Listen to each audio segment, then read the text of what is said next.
Yo, yo, yo, yo, yo.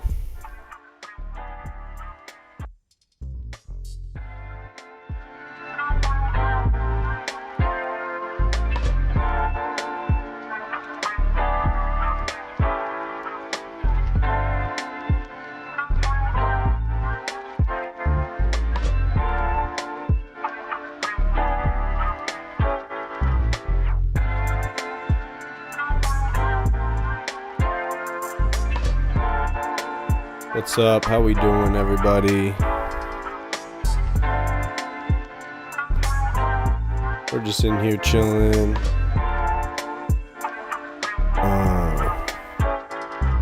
Mic hearing me? Testing the audio. How's the audio sounding out there? What's up, Amira, baby? How you doing? Is the vibe? Is the music at a good level and all that?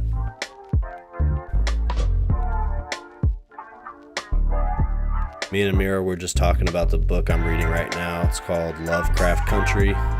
It's the one they made that show about a couple years back with Jordan Peele. I think he was like an executive producer. And Jonathan Majors as the star. I think it only got one season. It wasn't that good. But the book is pretty good. It's decent. It's just kind of weird because it's like a story about the black experience in America, but it's written by a white guy. Yeah, I turned the music up a little bit for the intro, but you're right, I'll turn it down since I'm talking now.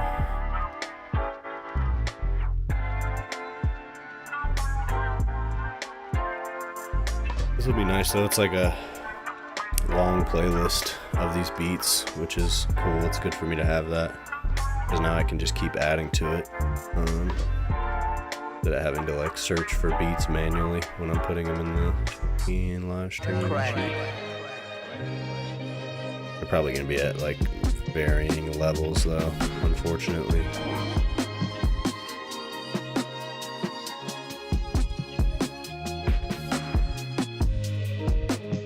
So yeah, you know.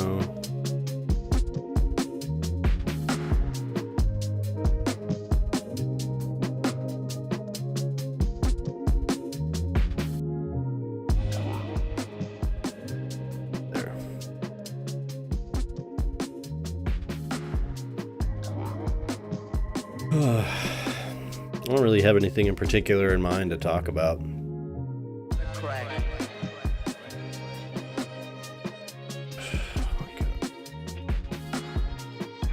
Driving me crazy.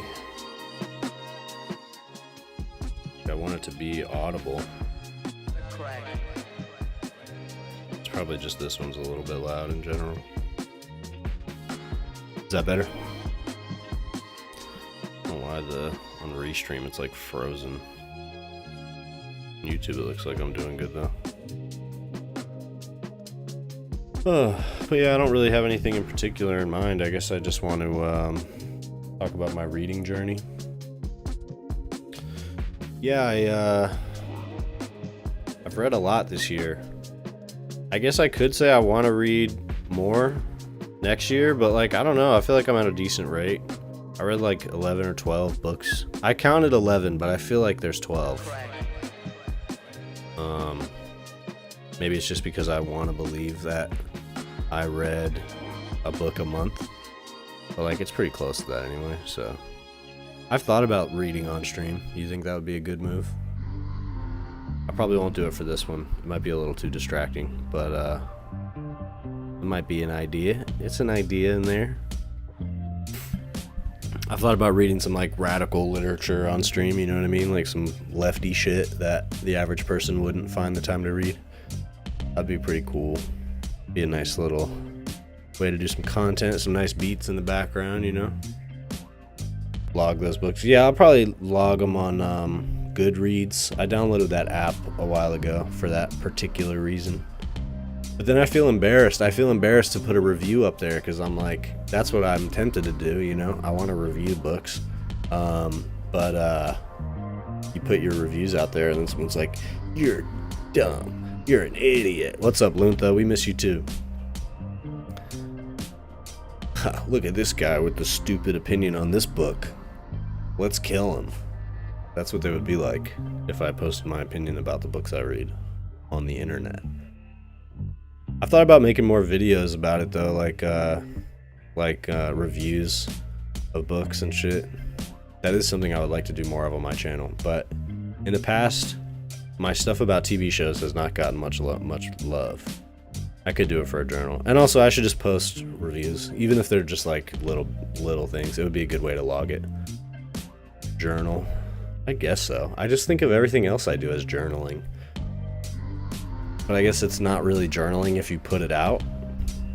So maybe it would be nice to have some like private writings. But then people just read it once you're dead, right? Isn't that the whole point? You're writing it to be read someday. Audiobooks? I will. I tried to. When I was looking for a job, that was one of the things I was trying to do, is audiobooks. Because you can have like, I forget what the service was. It was like ACX. I still get fucking emails from them. But you send auditions. So people have their books out there, and you know, it's like self-published or whatever, and they're looking for people to do the audiobook. So you audition, you send in a recording of yourself doing their reading like a portion of their book, and it was kind of fun doing those. The books are not good. The selection of books is not good, but it was kind of fun, although nobody, like, I didn't get any bites on it, probably because the quality, I don't think my quality was dialed in enough to do like a legit audiobook. So that was probably the main problem. I'm saying, and everyone else is crazy. Yeah, Luntha, and that's kind of, hey, what's up, don't dox me. And that's just kind of how it is in general too. Like, I already feel that way, you know, putting stuff out there in the pod. Like, there's always gonna be somebody who's saying you're stupid. I guess when it comes to politics and the stuff I talk about on here, I feel a little bit more firm in my opinions. Whereas, like, you know, maybe I feel a little more embarrassed or vulnerable in like the you know, literary space. You know, I didn't go to fancy pants college. Hell yeah, with the hands yellow, heart red. It's funny because I'm looking at that in the restream chat and it says hands yellow, heart red. We love you, don't dox me. Good to see everybody. Writing to express myself and to reflect periodically. Yeah, no, I should probably do it. It would probably be healthy for me. I guess I just feel like it's so artistic. You know what's crazy? One time Adele was talking about, like hit songs she's written, like Hello, and I think Rolling in the Deep was one that came up. And she was talking about how she writes in her journal, and she'll just like write, like just journaling. But then she'll take that, especially when she's drunk, she said, she'll like get drunk and just like pour her feelings out in her journal, and then she'll take that and turn it into lyrics. But like, she didn't write some of those songs. Like, now that I'm in the songwriting space and stuff, you know, some of those songs, I guess she probably had a hand in all of them, so maybe that's what she was referring to. But it's really interesting how artists, when they're asked about their songs, will completely skip over the songwriters. Like, even if it's just a song that someone gave them, or the label gave them from a songwriter or whatever, like, they will just like, they would rather make something up than just be like, oh yeah, well, somebody wrote that and I thought it was a good idea. They really don't want to say that about themselves, which I guess is just like, you know, it would catch on. People would talk about it. And yeah, Luntha, I know I don't need college for that. I was half joking, but I think that's maybe where the what do you call it? The self-consciousness comes from, you know.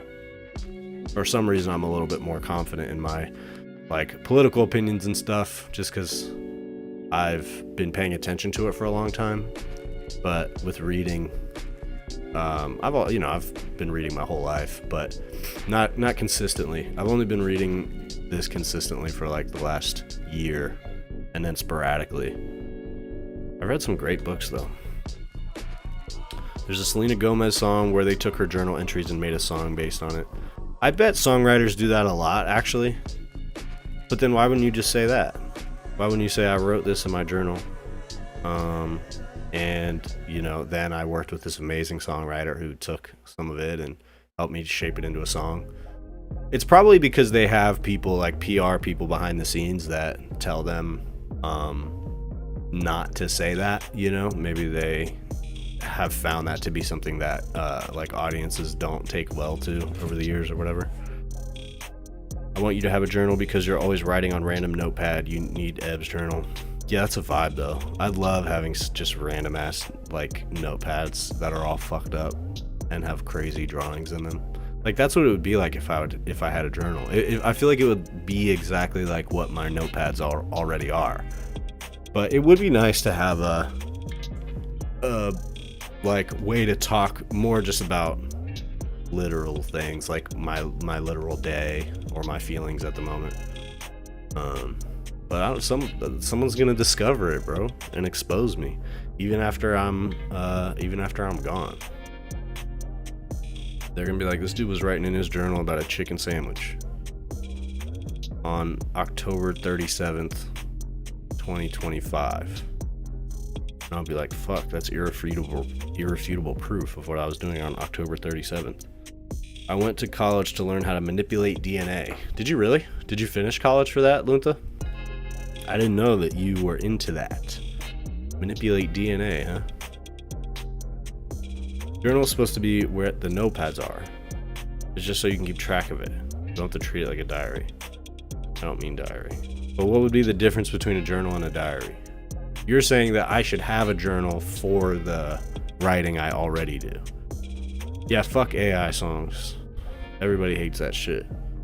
I think there's a big cultural pushback coming to all the AI stuff. Jack Dorsey just announced that they're going to bring back, or they're going to try to bring back, a version of Vine that doesn't allow AI content. So he's essentially going to try to start the first social media company that does not allow AI content at all.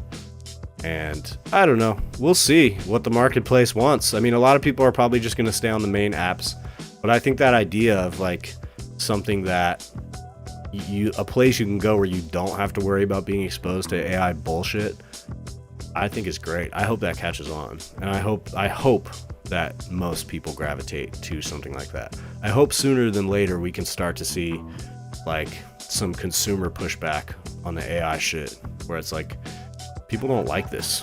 You can keep putting in their face, but they don't like it. I hope he doesn't sell it to Elon Musk. I wonder if he regrets that. Probably not. He's like rich guy brained. He's like rich guy ayahuasca brainwashed. Where he's like, I trust Elon wants to bring humankind to the stars, and there's no one else can do it the way he can. It's like, okay, bro. But then afterwards, somebody asked him, like, do you still feel like that? Do you still feel like Twitter's in the right hands? And he said no. But that was just a conversation on Twitter, so I don't know if he's changed his mind or not. That include AI art and content? Well, Lunta, it's probably going to be more of like a TikTok and Reels competitor, more so. So I think, I don't know, but I think the idea is they want to restrict AI across the board.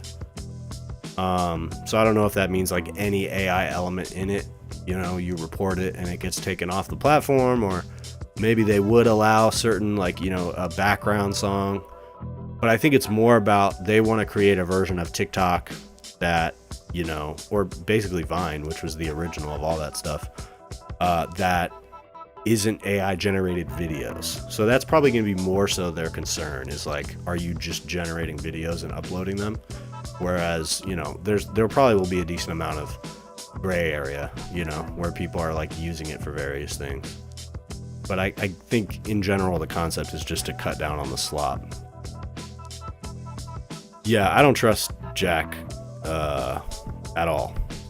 But he at least seems like he's interested in like trying new projects, you know, like he did the Blue Sky thing, and then that was supposed to be a democratically ran platform. I'm not sure if they're still doing it that way. And I mean, it's kind of, Blue Sky is kind of cringe, but like at least it's genuinely like a liberal answer to what Elon's doing right now. I don't really hang out on Blue Sky. It's not as good of a platform as something like Twitter, unfortunately. But it shows that like he's trying to create different spaces, which I can appreciate. The Eb app. I kind of want an app. I want an app that you could just go to and you just see this little blue face and you're like, hey, what's the news? And then I just tell you the news and then I rap songs to you or whatever. I guess that's just the app you're on right now. But at the same time, I kind of want to have my own app for like no reason, like the Jeremy Renner app. Just the place where you go to learn about all things Eb. And it's like, does it integrate with other platforms so that we can easily? Nope. Is it useful and functional and designed to welcome a lot of user base so that people can gravitate to it? Nope. Just an Eb app. Striking anything mentioned about Charlie Kirk, I heard. Possible. I think that, Luntha, I don't know what we're doing today. I'm chilling. I'm kind of tired. I wasn't in the best mood earlier, so I kind of just got on live just to do something because I wasn't really planning on doing a pod. So, just trying to keep my brain active. I might rap a little bit or something, but I mostly just wanted to come and chill. An Amira app. See, I can totally see that. It would be a vibe. Don't dox me. I think what happens with a lot of these apps, especially if they're smaller and ran by like halfway sensible people, like that reminds me of like how Twitter might have been in the past when it was ran by Jack, where it's like something like that happens, or like January 6th is another example, where like I think when stuff like that happens, these platforms don't really know what to do because you don't really know where things are going to go. You don't know what's going to happen legally and what type of legal consequences are going to happen for this or that. And so I think probably the legal departments of some of these companies panic a little bit, or just tell them to like be safe and get rid of anything that they could, that could get them in trouble. Because at the time they might have been thinking Trump could just get rid of Title 30 or 230, Section 230, something like that protects them from liability for stuff that's said on their platform. And, maybe they felt like they would be targeted in that way. So they all have restrictions on free speech. There's no way to run a platform like that without restricting free speech in some direction. You're always going to piss somebody off. What do I think about the new emails that have been released? It's interesting stuff. I talked a little bit about it at the end of my last video. I think we're still... It's weird how cryptic they get anytime Trump comes up. They're always just like talking in this weird coded language, like the dog that hasn't barked, and clearly you could see Epstein was trying to dance around certain things in those emails. Not just the ones about Trump, but in general. Like, he was kind of not addressing certain things, and like it was weird and disjointed, and so I don't know. A lot of it's kind of confusing, but it seems like he was nervous about Trump. Honestly, it seems like he was worried about him, and I don't get the sense that he had a feeling of like, oh, I got all this leverage over Trump. I can make him do whatever I want. I got him in my back pocket. Seems more like the other way. Like, he was worried about what Trump was going to do, and like worried about the idea that Trump might have been informing him. It also seems at this informing on him. It also seems at this point, like the connection. There's the whole dispute of like Jeffrey Epstein and Mar-a-Lago, and he's poaching girls from Mar-a-Lago. It seems like Trump might have like had some kind of rival business. You know what I mean? Like, it seems like they might have been in the same business. More so than Trump was just like a client. But whatever it is, there's something bizarre there. And when Epstein said he's the dog that hasn't barked, what that means is that like there's a suspicious lack of noise being made about Trump, meaning that Trump might be playing a part in the story itself or in the like investigations.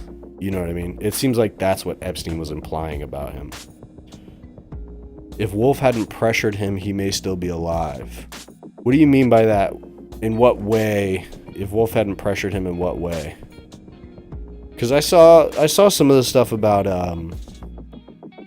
like, you know, you should let Trump hang himself and not try to what else did he say? He was like coaching him a little bit on language and trying to help him, and all that was like as it started to come out. So it was like both Michael Wolff and Bannon seemed to be kind of like helping him with PR during all of his, you know, like when it was really becoming a thing. So, I mean, that's bizarre. Okay, Amira, go to bed. I think I'm gonna go home in the morning, baby. I'll text you though. We'll talk tomorrow. So you think he might have been dead? You think he may be alive still? So what do you mean by that? So you think that Wolff was pushing Epstein to be like an antagonist of Trump's, and that's what made Trump do what he did? But the only thing is that Epstein never really was an antagonist of Trump's. And even all the way up through when he was arrested, like Epstein also was never saying anything about Trump. And that's the whole weird thing about Michael Wolff and Epstein too, is they were having all of these conversations about Donald Trump for years, I guess, apparently. And only now is it coming out.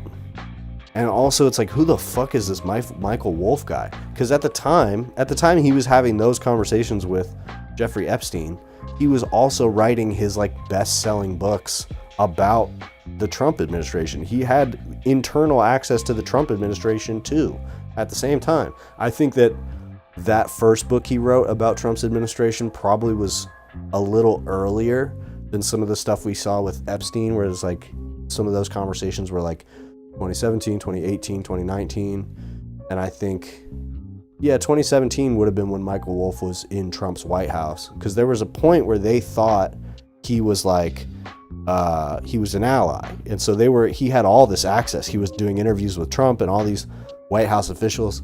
And then his book came out, and it was a negative book. I think that was the one that was called Fear, Trump in the White House.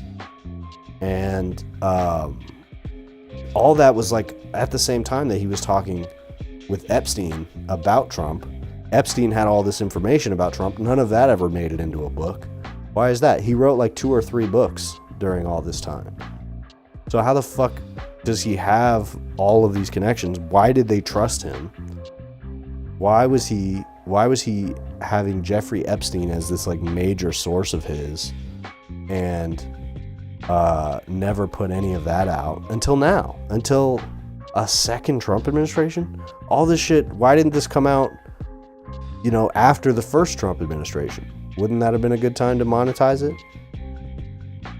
Did he really have a sense that like Trump would be back in office at some point or something? Duplicitous, he's playing all the sides. I didn't realize he was suing Melania. What's he suing Melania for?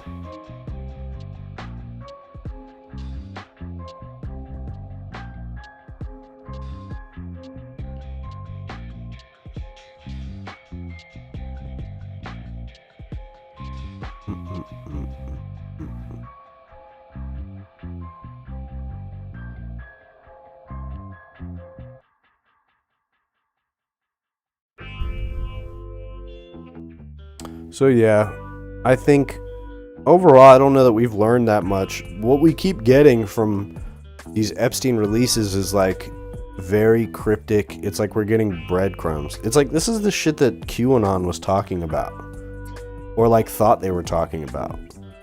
But like now that we're actually getting QAnon drops, it's like none of those people even care anymore. Like what happened to all the QAnon people? Did they just go insane in different directions? Or are they like, some of them are probably the people that voted for Trump again and are now disillusioned. But I'm not seeing a lot of like even crazier, deeper conspiracy theories about why this is happening, which is what I assume you would get from the QAnon people. He claimed Melania was one of Epstein's girls, countersuing for $2 billion. That's hilarious. Yeah, that's funny because he's not the first person she's doing that too. She also sued Andrew Callahan because Hunter Biden said that, or she threatened to sue him. I doubt she's actually going to try to.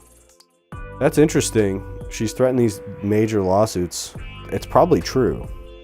It's probably just true that he was one of Epstein's girls. I think there's like evidence of that. What are my thoughts about the BBC apology and Trump's threat to sue for $1 billion? To be honest, I haven't looked into that enough. I don't really understand. So he's accusing them of editing the January 6th speech a certain way. At like when? And at the time, to make it seem like he said something he didn't say, but he did.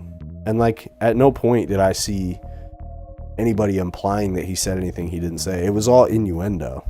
You know, he didn't say go attack the Capitol, but he said like you gotta fight like hell, and you know we gotta fight to defend our country, and I'll be walking with you all the way and all that stuff. So we're gonna walk down to the Capitol, he said. So I mean, is he saying that he didn't say that, or that BBC edited the way he said it at a later date and he's suing over that? I don't really get the whole BBC thing. Which, like, yeah, obviously I just need to go read about it, but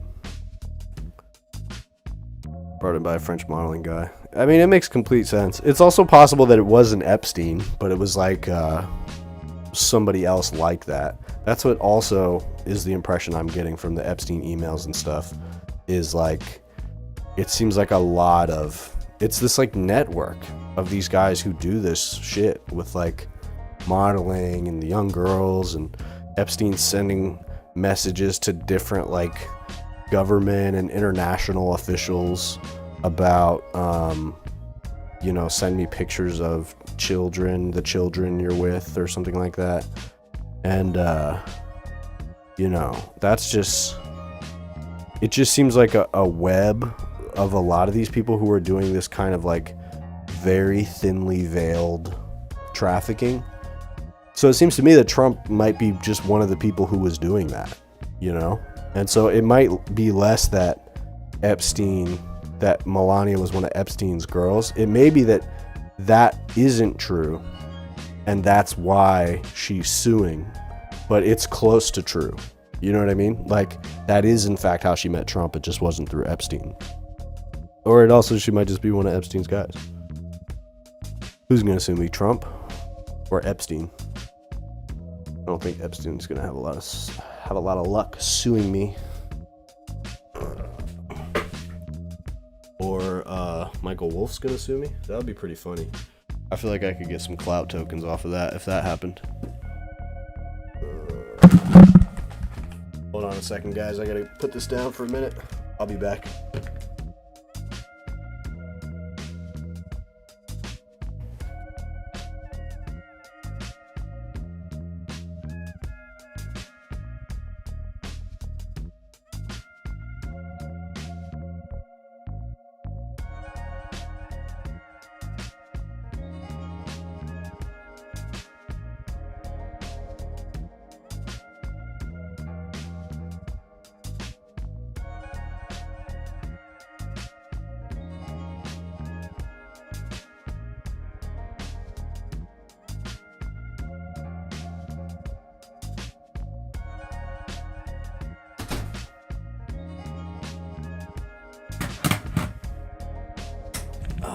Alright, I'm back. Okay.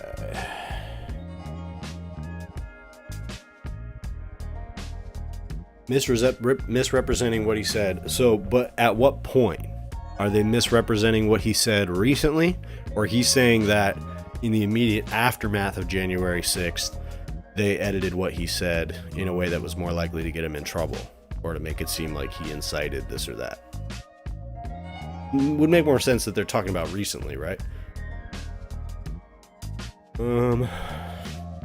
I know you were joking, Aaron. Luntha, how much money do I have? I got $20. It'd be funny to sue somebody for $20. Small claims court. Let's get it. I'm like 60 minutes. I am like 60 minutes. Documentary on Melania. There has been a major lack of questions asked about Melania, I think. I don't know why there's not more curiosity about her. That's also probably why she's suing so hard. Because like she wants the attention to stay off her. It's crazy that so different live than on my videos. You mean, what do you mean? You mean the little animation head? Or you mean when I am actually on camera? Because I have done some where I'm actually on camera. And yeah, my little head is a little bit jankier than I would like. I'm probably gonna have to redraw it, because when I do these streams I do it through OBS, so it's a different process than just having the little animation there during the podcast. Oh yeah, thank you, Aaron. I'm trying to I think I need to ramp it up a little bit. This month I've been going a little slow, but I would like to get to a point where I can drop like 2 videos a day. Or I'm jealous of the people who can do a long live stream, or like a long like 2-hour show and then chop that into videos, because people who are doing that every day are posting like 6 videos a day, and they're like long videos and good videos. And that's how Secular Talk and Majority Report have so much fucking reach right now. So I'm trying to figure out how I can get to that level at my current schedule. Yeah, Aaron, is it that he's a little bit rough around the edges, huh?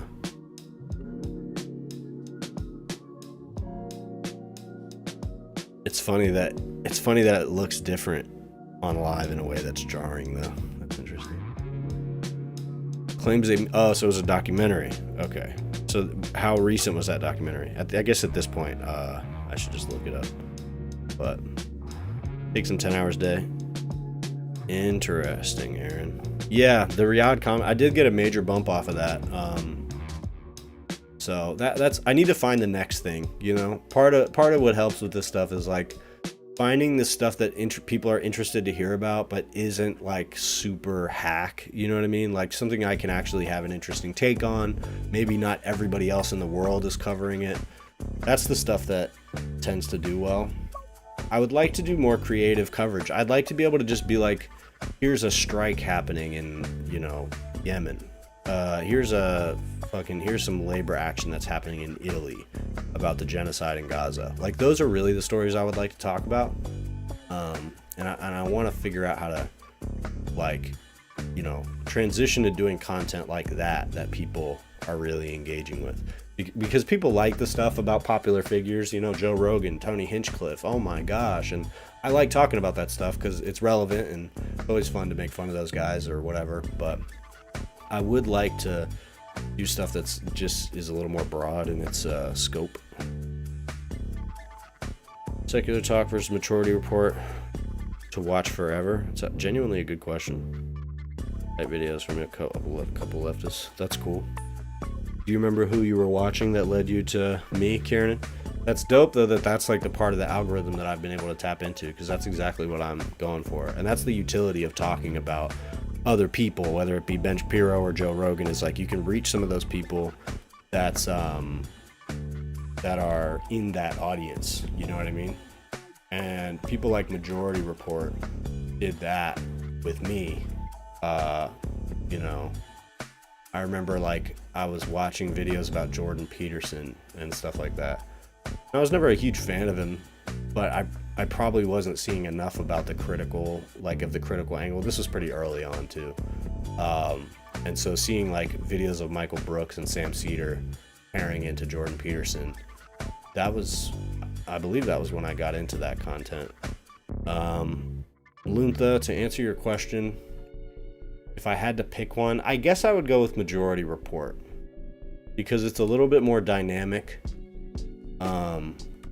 Even though sometimes it bores me a little, or like sometimes I think the comedy on Majority Report is a little forced, which I don't begrudge them. I know they're trying to like keep some levity, and I do think they're all very funny, but they're also like not comedians, you know? So it's like that, you know, I don't know. I enjoy it sometimes more than others. The thing about Majority Report is it's so detailed and it's so informative. And I think they have Kyle Kalinske beat on that a little bit. I think Kyle Kalinski's pretty good on the info, but maybe not as detail oriented. I saw an interview with Sam Cedar where he said that he reads like 80 pages of news a day in the morning, like before the show.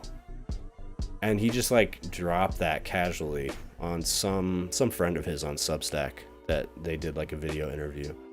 And yeah, I was like, damn, that's why everybody fucks with Sam. You know what I mean? Like, he's funny and he's got a great approach and he's great at dunks and he's got that kind of like trollish nature about him that makes it very entertaining.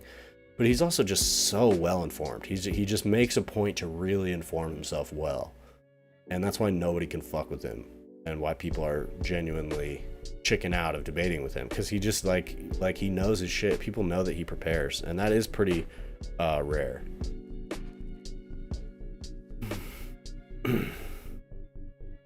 Hell yeah, Aaron, I appreciate that. Short vids of what's new updates.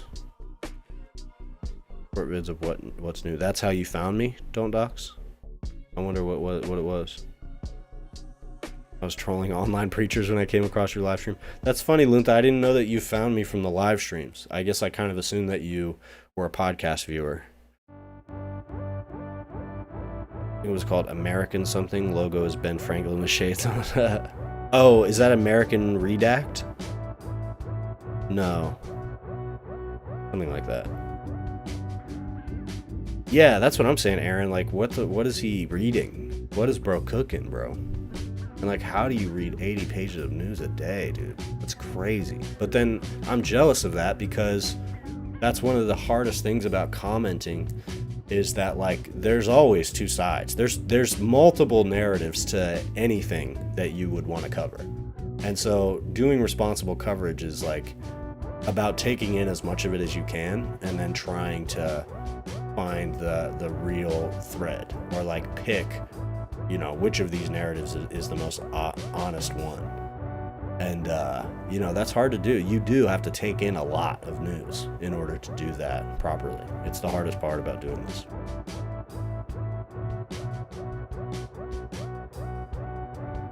And yeah, I enjoyed not sensationalizing. I try to like make little jokes in the titles and thumbnails and stuff just for fun. But for the most part, I try to keep it pretty straightforward. I try not to exaggerate like this, it's over. It's all coming down now. It's all happening now. I try to just keep it a little bit more like this happened, this person said this. And that tends to work.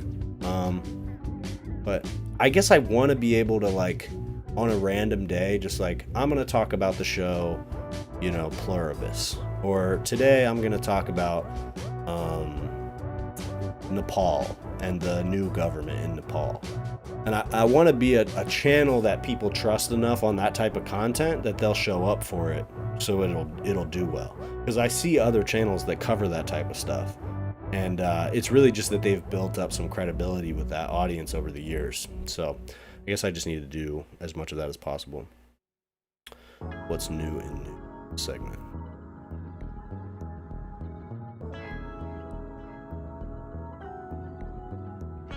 Yeah, and that's kind of what YouTube is for.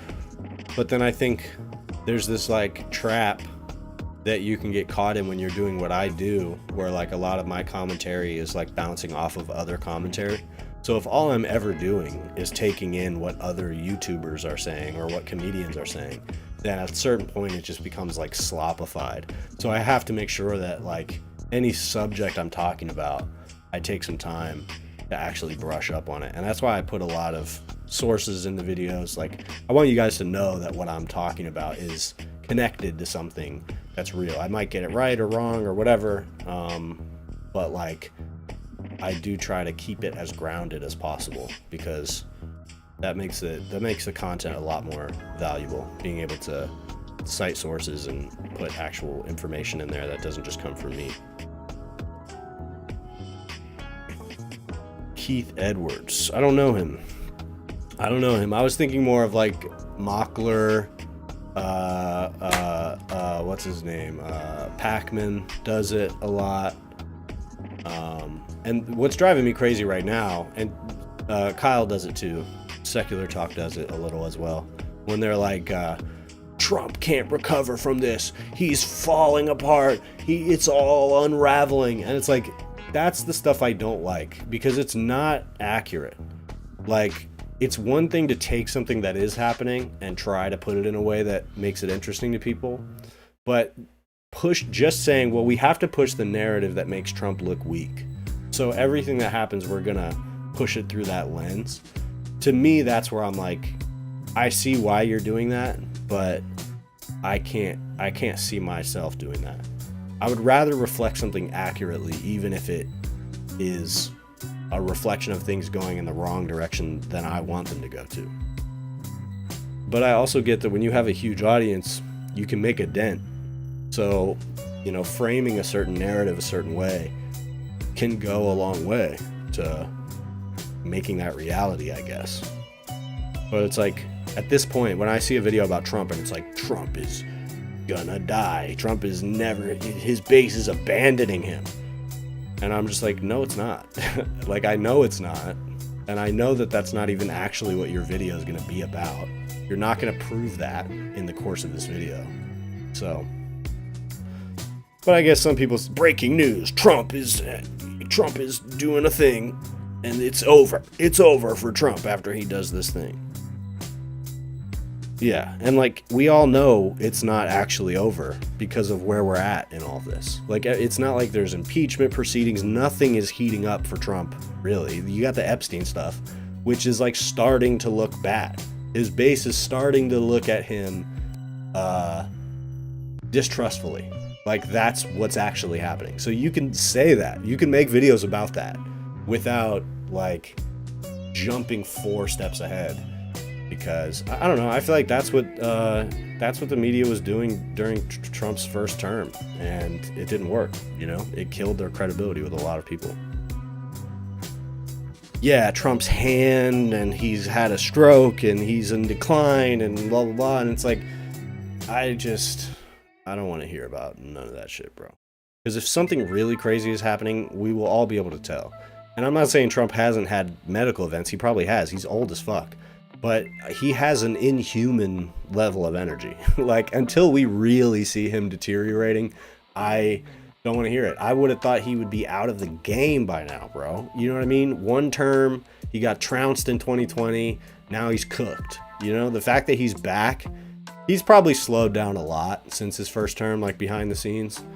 And I'm sure we will see him decline during this term. But, you know, I do think people exaggerate about it a lot. Does Trump believe in God? He might now. There's some people that say that after he almost got shot, he genuinely took that to mean that, like, God wanted him to be alive still. So he might believe in God. I just think he doesn't care. I think he's wired to just only move forward and only think about what he's got to do next. This guy has finagled through his entire life, and he's finagled his way through so many impossible situations, even before he became president, that I just think that's all he does. That's all he knows how to do, is just keep wiggling his way into and out of all kinds of situations. He might die in office. I've said that. I think he might die in office and just fully escape consequences that way. Yeah, Kyle Kulinski can get a little bit, he exaggerates a little bit, and sometimes he boosts stuff that he shouldn't boost. You know, he can be a little bit quick on the trigger with that. But man, that guy has an impenetrable audience, bro. Like, his audience is absolutely bussin', dude. So, like, if I was in his position, I'd probably be doing things about the same way. I would try to maybe exaggerate less or whatever, but it's like, the dude has a powerful voice. So I understand why he jumps on every single thing he can, because he's also probably trying to make the best of this. There was a long time where he felt very much on the underfoot, as opposed to other people like David Pakman and Majority Report, you know, like he wasn't growing as fast, he was capped or whatever. So now he's kind of leading the fray, at least in the like leftist kind of, you know, loudmouth space. So I don't blame him for just kind of cutting loose, but sometimes I wish he'd be a little bit more careful about what he puts out there. That's the other benefit of the way I do things, even though it's maybe not as much as fast as I would like, is that it gives me a lot of time. Like I record, I think about what I'm going to say, I record it, I listen to the recording, then I go through and do the captions and add citations. So it's like multiple points where I can check myself and decide if I want to put something out there. And so it makes the content move a little slower, maybe like 20 minute chunk of content a day is about the best I can do at this point. And sometimes I don't even quite hit that. But you know, I do feel pretty proud of like the level of detail. Like I try to be very detailed about citing as much as I can and looking into it as much as I can beforehand. Uh-oh, Aaron Roberts. Woo! Denisos? Who's that? Denisos?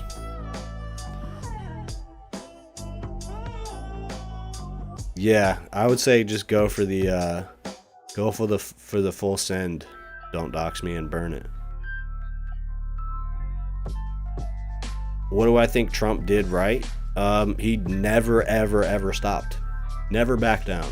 What I've learned from Trump, especially in this moment, I don't know if this will always be the prevailing, like, political truth, but right now, the most important thing to me seems to be you just never back down. You never stop. If nobody can force you to stop if you just don't stop. And especially now that they want to come after the left and try to clamp down on that, it's like you just don't stop. You never back down. Even if they send you to jail, you keep writing shit and mailing it to people that can put it out for you. Like you just never stop.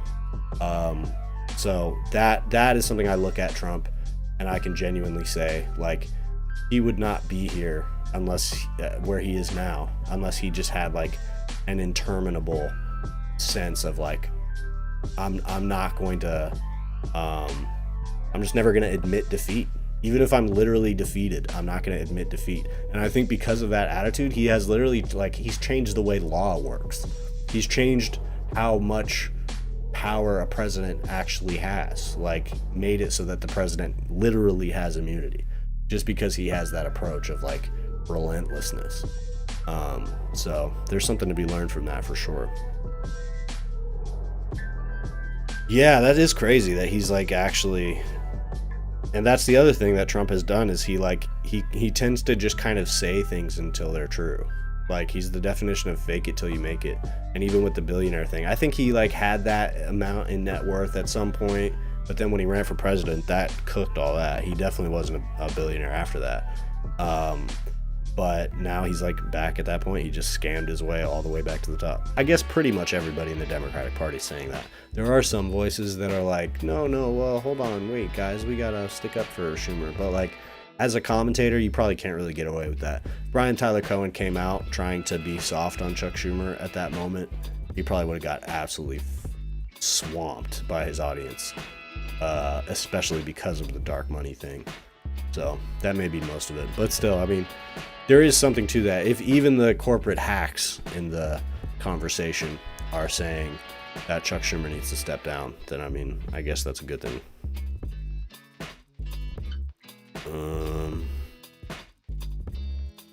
iOS or Windows? Yes, don't dox me. I agree that his dad told him not to follow the laws, and just probably everything that we see about Trump, everything we know about him, even the racism, the kind of racist that he is. I think it all comes from his upbringing. I don't think that's one interesting thing about Trump is he never gets asked about like where he gets his ideas from. When did you start thinking about this? Why? Where did you pick this up from? Who have you read? I mean, obviously everybody knows Trump can't read, but it's just interesting that like nobody ever digs into why he thinks the way he does. And I think it's a combination of like propaganda that people like Steve Bannon were feeding him, and just like old school ass racism that he inherited from his family. iOS versus Windows. I gotta say, I tried to stay out of the Apple ecosystem for a long time. I was always skeptical of the way that they, lock people into their business model and stuff.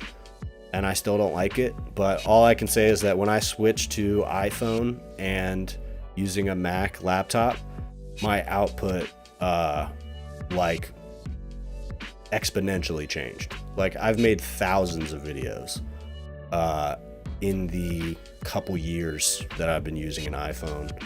That's when I started doing this podcast and made all kinds of music using those tools, whether it's Logic or like other things on the iPhone, the ability to pass things back and forth to your laptop easily, all that. I mean, I was always an Apple skeptic, and I still am, but when it comes to creative output, like, I would never go back. There's no question that Mac in general has like just made me way more efficient and creatively viable. I mean, I've earned thousands of dollars on creative projects using Apple's products, and I'm definitely moving way faster doing that with Apple than I ever was before. Although I wasn't really using a Windows computer ever. I've had a Mac computer for a long time, but I wasn't using, I didn't have an iPhone until like maybe 2022 or something. And, I was like proud of that. I avoided switching to iPhone, but I would definitely not switch back at this point. Yeah, my output has like really increased. And I think it's mostly just a matter of convenience. Like, I'm not trying to say that Apple's gonna like automatically do that for you. I had been working on video content for a long time. Really what made a major difference was the phone. Having an iPhone made it easier for me to make like short form videos, do little recordings on my phone. You can, actually film yourself in good quality and stuff like that. So that was a big part of it, being able to use CapCut on my phone. And then once I started using CapCut on my phone, I started using it on the computer, and that's a very useful, just like very quick program. So that's mostly what did it. But that's what Mac is designed for. It's designed to streamline, different creative projects, and it definitely made a major difference for me.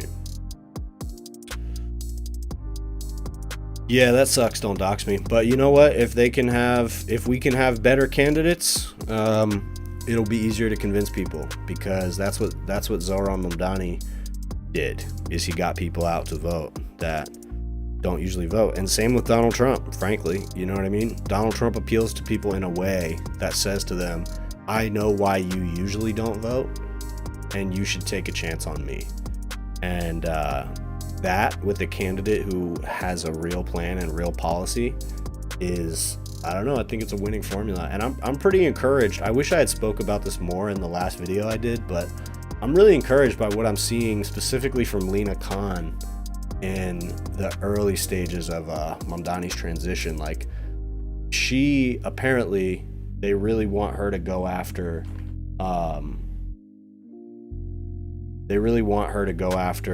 like different very specific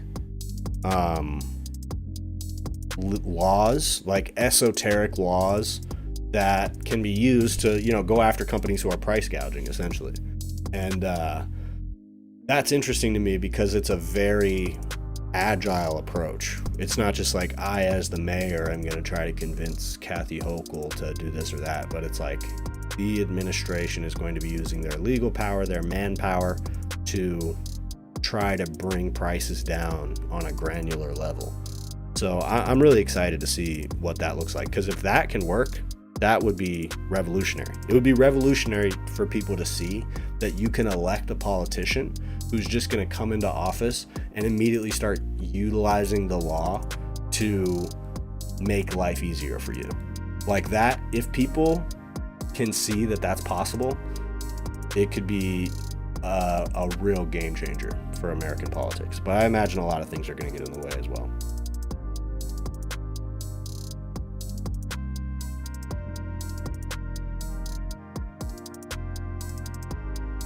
Do I think we need a third party? I'll come back to that.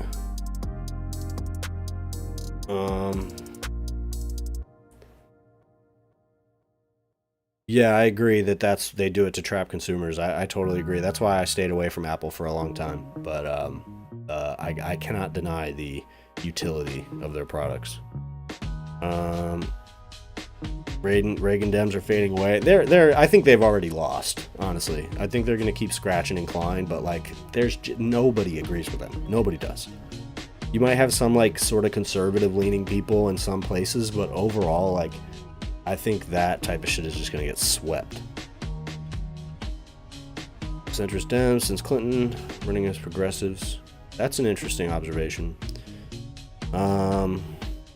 Free train bus is a big deal in NYC. Yeah, no question. But not just that, don't dox me. Like, Lena Khan is talking about like prices on concessions at sports events and like Ubers and things like that. Everyday costs that they're trying to figure out how they can use their legal means as an administration to go after people for overcharging on stuff like that.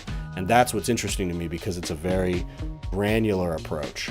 And if it's successful, then it could meaningfully impact people's lives, which would be like a light bulb moment. It would be like, oh wow, a politician actually can make my life better, like right away. Like, I didn't actually think that was possible. And I think if that is possible and people see that, then, in a few years we could be living in a completely different America.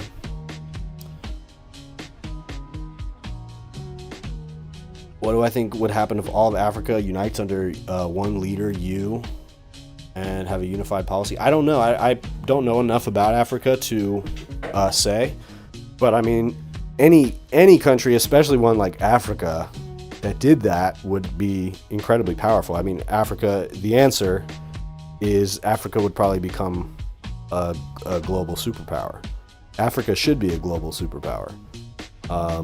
So I assume that's kind of what you're saying, like, uniting under one cause and sort of shaking off the chains of imperialism. Yeah, I mean, if Africa were to do that, it would be unstoppable.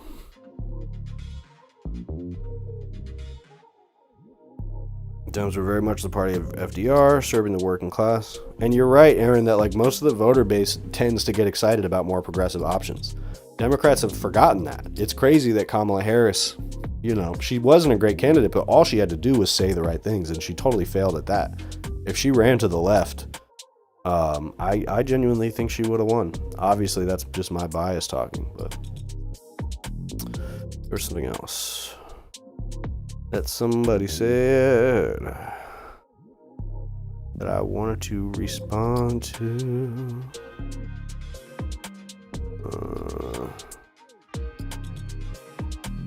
Somebody said, do we need a third party? I think so. I talked about that 2 episodes ago in my podcast. The problem as of right now is that there are 2 caucuses in Congress, in the House and Senate. There's the Democratic caucus and there's the Republican caucus. So all of politics happens within those 2, structures. So I think what you would need to do first, before you start talking about a certain third party, is you would need to create space in Congress for a third party to thrive. I think that's part of the problem, is that infrastructurally across the board, the systems don't exist for some other party to really take power. So you might be able to elect a representative here or there, but you're not going to have like something that meaningfully challenges the majority of the Democratic or Republican Party. And so that's why I think Bernie's strategy of more progressives running as independents, I don't know if he's still pushing that, but more progressives running as independents to create a larger independent bloc in Congress, which could then turn into some kind of third caucus and potentially a third party. I think that's a better way to achieve third party viability than like, this is the Green Party and we're gonna run, because otherwise you would have to sweep. You'd have to run so many Green Party candidates that all win enough that you can stake out a caucus, even if it's like whatever, 5-6 members of the Senate, some Congress members, you know, then they create a Green Party caucus. Okay, fine, but that's a tiny minority in Congress that's mostly just going to get in the way. So if you really want a sizable caucus that can rival the Republicans and Democrats, you need to create space in that now based on the caucuses that exist. And I think that's like, you see it happening in the Republican Party, you see it happening, I think that's kind of the DSA strategy, and also the concept of the like independents, like progressives running as independent, which has its own risks. So that's kind of my view on the third party thing.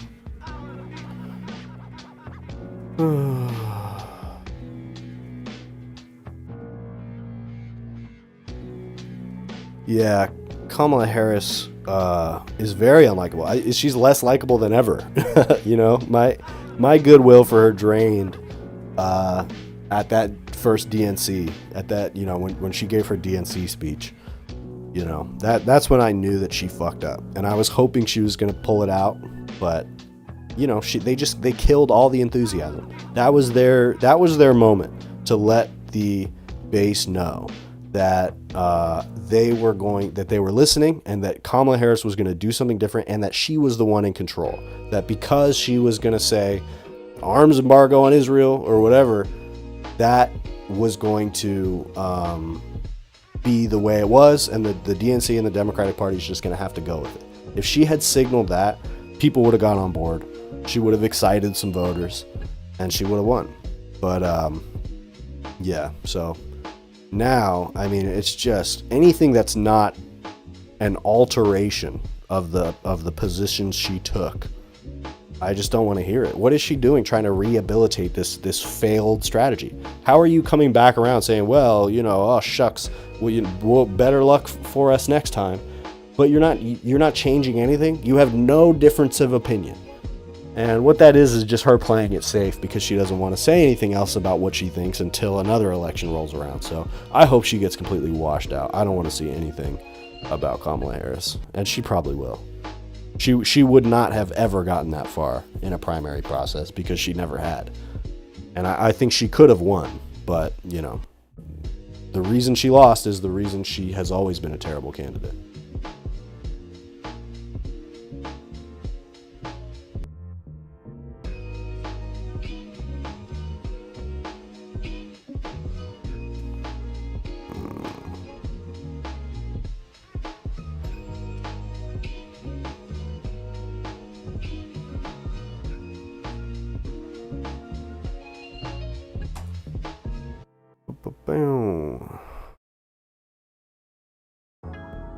She should have courted center left for sure.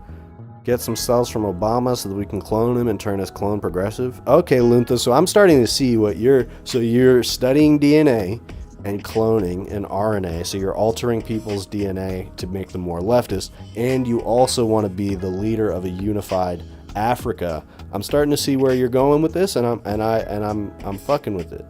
The DNA alteration could get a little weird, but I'll leave that to you. But I see where you're going, okay? You're on some mad scientists take over the world shit, and I just might be here for it. Aaron Roberts, what state are you in? Or rather, live in Louisville? Oh, I see. Yeah, I'm from Cincinnati. I live in Los Angeles now, but yeah, Cincinnati. Been to Louisville multiple times, and Covington all the time. Yeah, what's it like in Kentucky these days? What's the sentiment like? Are they pro-Trump? Do they hate Trump? They definitely don't hate him. Do you hear more anti-Trump sentiment, or is the support stronger than ever?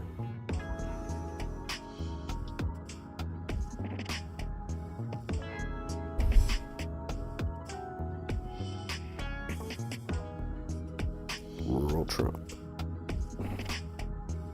Hell yeah, Karen, and I'm in California too. I gotta say, I much prefer it in California. I miss Ohio sometimes. I miss the working class vibes of Ohio. But California is much better for me. I think I always secretly wanted to live in California.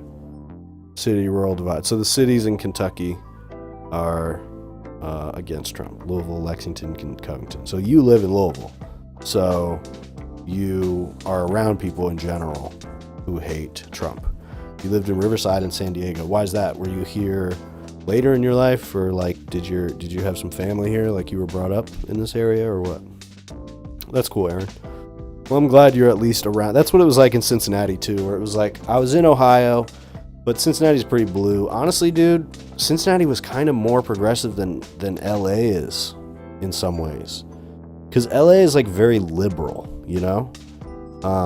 But like I work in security and I do a lot of sort of, especially when I first moved out here, I was doing a lot of like pretty close to the ground type jobs, you know, like pretty blue collar shit. And a lot of the people I talk to are conservative. A lot of people I talk to in Ubers and stuff are conservative. And it was weird to me. I noticed it right away because that was during Biden's term that I moved out here. And yeah, I was like, man, I felt like it was more progressive back in Cincinnati. And I was like uncomfortable with the amount of times that I would be talking to somebody and it would just veer into like right-wing politics. They would say something racist. They would say something, you know, pro-Trump or like just one of those narratives. And it would happen all the time. And so something about Cincinnati, even though it's in Ohio, which is a much more conservative state, and I definitely grew up around conservative people, you know, plenty. But I don't know. There's something about the vibes there where people are like more unabashedly leftists. Like they'll shout free Palestine and like make a big deal about it. You know what I mean? And like people are just a lot more like bold about it. Whereas it feels like in California, a lot more people are like playing by the rules.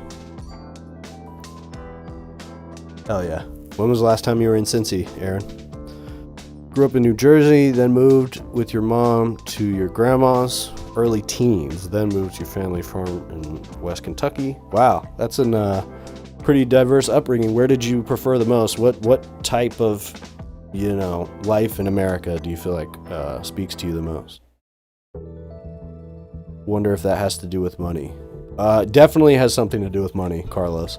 But also I think part of it is the divide in Los Angeles because there's so much money here. A lot of the richer people are the liberals, right? But the problem is there's so many people here who aren't on that level. There's so many working people in a place like Los Angeles and California in general that, you know, you don't like hear about as much. But the reality of Los Angeles, there's a shit ton of people here. There's so many people. So I think when you're a little bit further down in the line, because there's so much inequality in California, I think a lot of the people who aren't on the level where they're like, where they get to be like well-off liberals, those are the ones who they both feel more resentful of that inequality and that liberal sentiment that they feel like it's pushed upon them. It's a very reactionary position, but also I think there's a sense of like wanting to rebel against like the hegemony. Everybody knows that Los Angeles and Hollywood is like the liberal, you know, mecca. And so I think a lot of people on the ground who aren't in the industry somewhere, and even some who are, want to differentiate themselves from that. Where's Clooney when you need him? Clooney said something else recently, didn't he? I don't remember what it was. Did he say that he regretted coming out and saying what he said about Biden, or was it that somebody else dunked on Clooney? East Coast boy through and through. Yeah, I feel you, Aaron. America needs better public transportation. Yeah, totally. Oh, God, that sounds like a dream, Linda. Man, I would love that. Because I live in LA and I don't have a car. And LA is very much like they say it's like a driving city. Like, you should have a car here.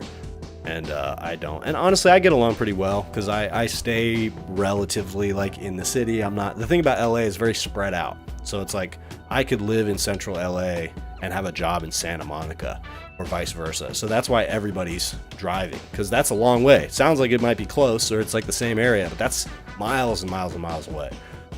That's why everybody drives around here. It's harder for it to be a walkable city than like New York.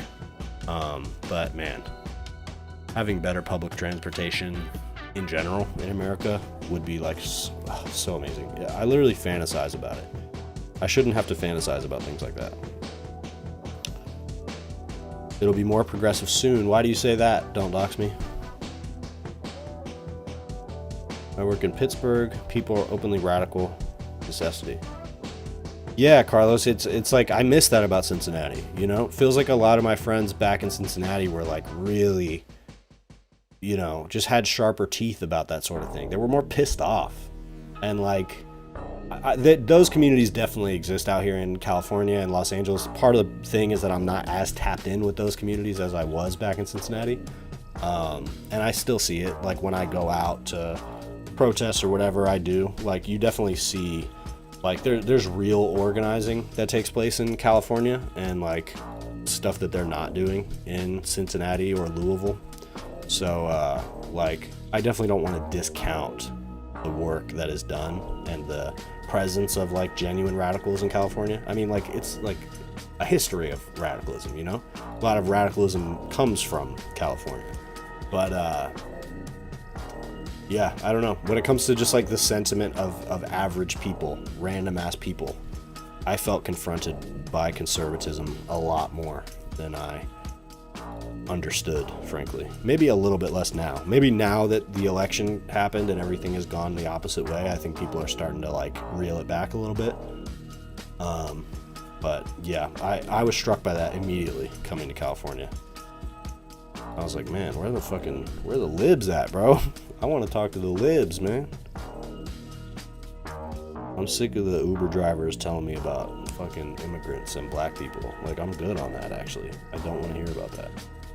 And it wouldn't just be white people. It would be like immigrants talking about black people, or like black people talking about immigrants, or like it's weird. And I think that's a reflection of America. I think, unfortunately, reactionary conservatism has become a more diversified ideology, ironically.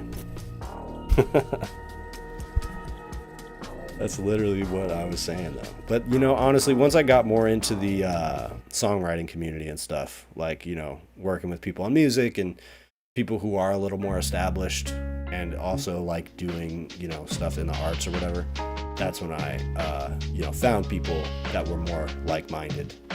So it's really just a matter of tapping in with the right communities. There's so many different communities out here. Where the lips at? It would sell. I don't know if I would want to attach that shirt to my brand, but it would sell. Talking at the climate summit. I don't know much about Newsom doing that. I don't have that many issues with Newsom at the moment. I mean, I don't like Newsom, but like most of the things that I feel like he's doing on the national stage, I'm fine with, because we need somebody doing that. I don't know enough about the climate summit, but like if there needs to be an American politician who is, you know, loudly and internationally taking the climate crisis seriously. So, you know, I hope to God that Gavin Newsom doesn't become president. It annoys me when people embrace him uncritically, but you know, I mean, he's going to keep doing his thing. What I like that Gavin Newsom's doing is it's substantive policy. Like, he is substantively opposing Trump's policies in a way that, like, almost nobody else is doing. And so it's hard for me to knock that. But, you know, I am not a fan of Gavin Newsom's track record, and I would not want him to run the country.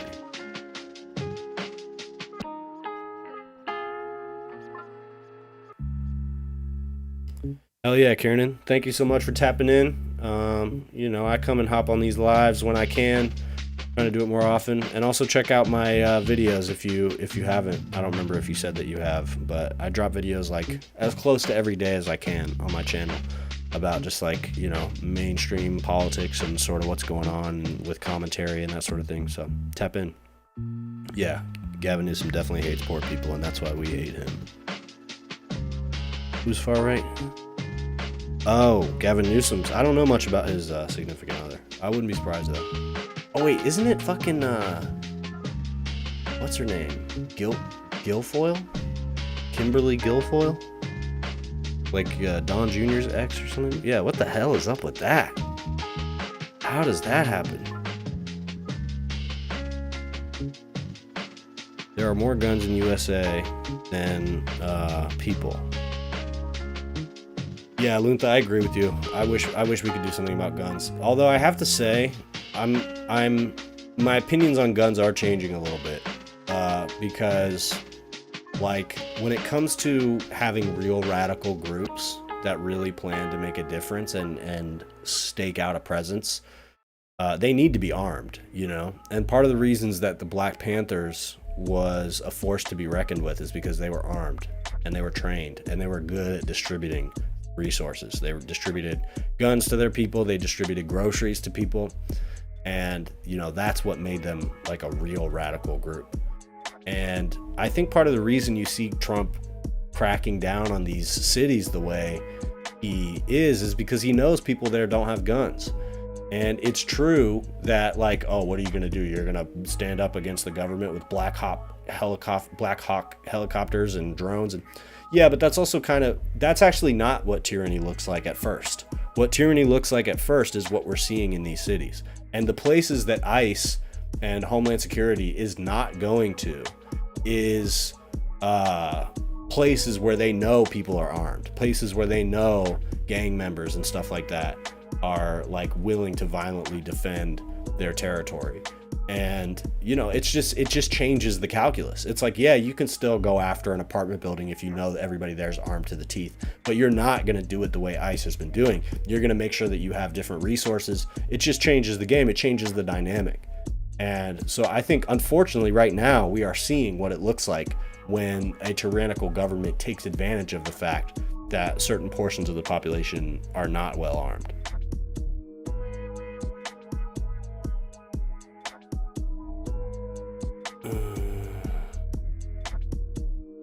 Guy's wasting my time, not let me put my hands where they can see him.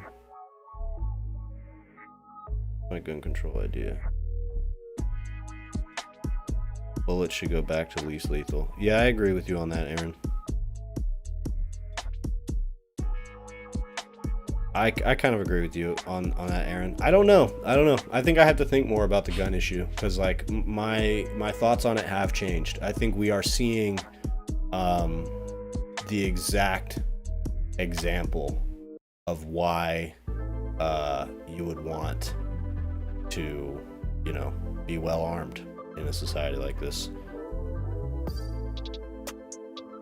Yeah, I agree with you. Can't blame them for that. Maybe there's another backdoor route to gun control. Palestine changed your mind about the Second Amendment. That's interesting. What about Palestine changed that?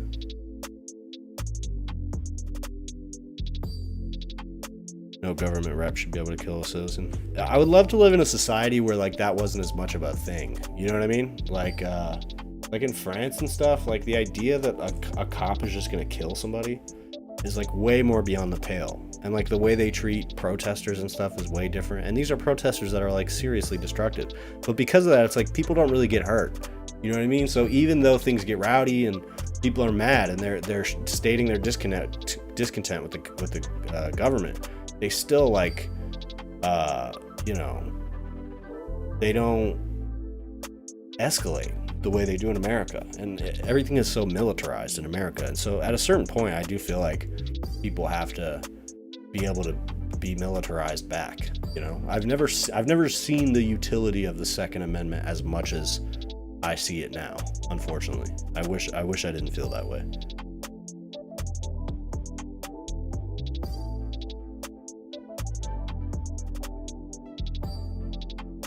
Internal control error, meaning you can't see me anymore. My 9 isn't showing on my user ID.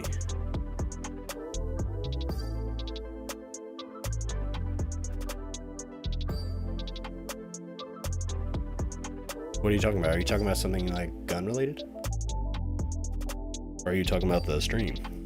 I think I'm gonna have to hop off here in a second, guys. unfortunately. This one's been fun though. I think I've had one viewer on Twitch this whole time.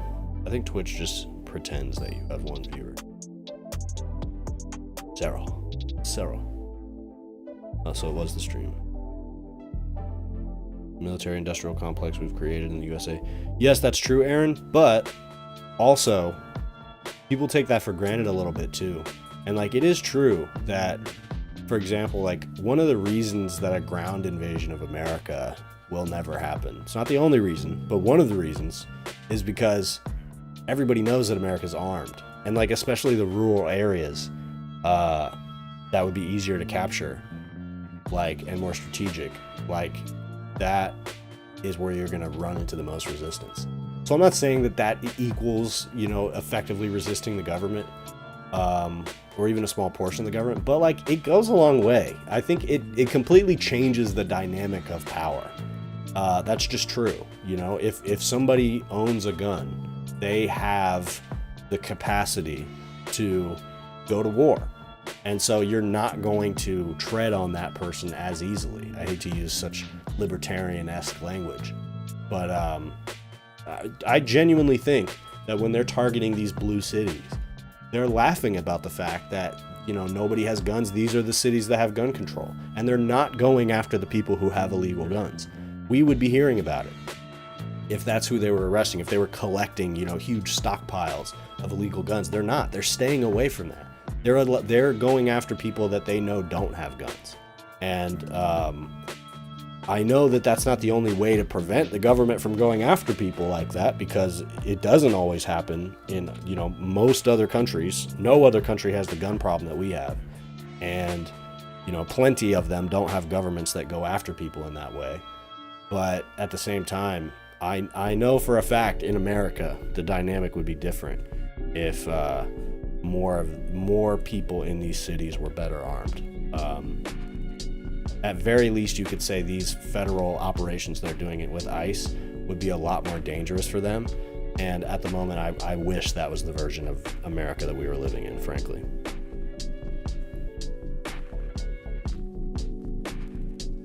ATF, FBI handle any libertarian gun cults who are trying to secede. I mean, yeah, you're right, but still, it's like I still think that the blue cities are at a disadvantage because of the fact, I think the Trump administration is taking advantage of the fact that they are disarmed. And despite the fact that I think that that's good policy in general, it has created a disbalance where it's like the places in America that are better armed are less vulnerable to something like what we're seeing in Chicago or Los Angeles.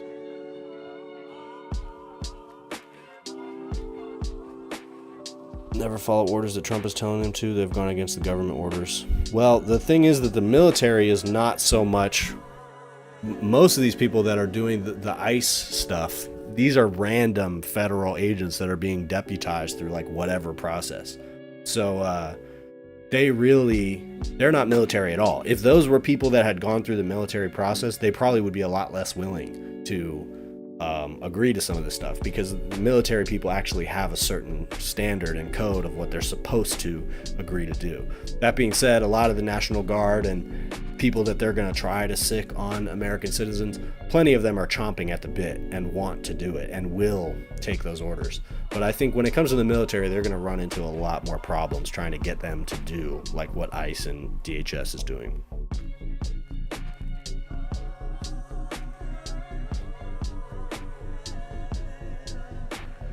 We on the left aren't trying to use violence. I don't know. I mean, maybe that's good. To me, it doesn't look great. I gotta be honest. When I see the things they're doing, I wish they were being confronted with more violence. I have to be honest, but... All right, cool. Thanks, Aaron. Appreciate you. Carlos, appreciate you. Thank you guys for hanging out. Yeah, I'll probably hop off too. Might as well.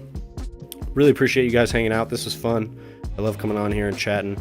Definitely going to keep dropping videos and keep doing these streams and doing more freestyles too. If you guys didn't catch that, I got one of them out recently. But I also come on these lives and just freestyle to beats for a while. I'll probably do another one of those Saturday night. So tune in for that. I'll be back tomorrow. Probably drop a video tomorrow morning as opposed to this morning. So be on the lookout for that. And following president's order to suppress protesters. Military suppress the police. Well, it sounds like the military where you're at is pretty on point. Where is that again? Hell yeah, thank you. Don't dox me. Much love, much love. We will continue to resist. Thank you, Aaron. Have a good day. Where is that again, Luntha? Then I'm going to hop off.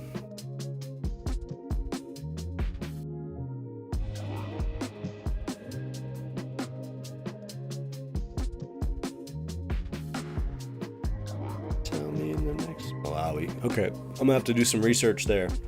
All right, guys, have a good morning. Where the libs at? I want to talk to the libs, man. All right, everybody, have a great morning. Have a great day. I'll be back on soon. Much love, much love. Be safe.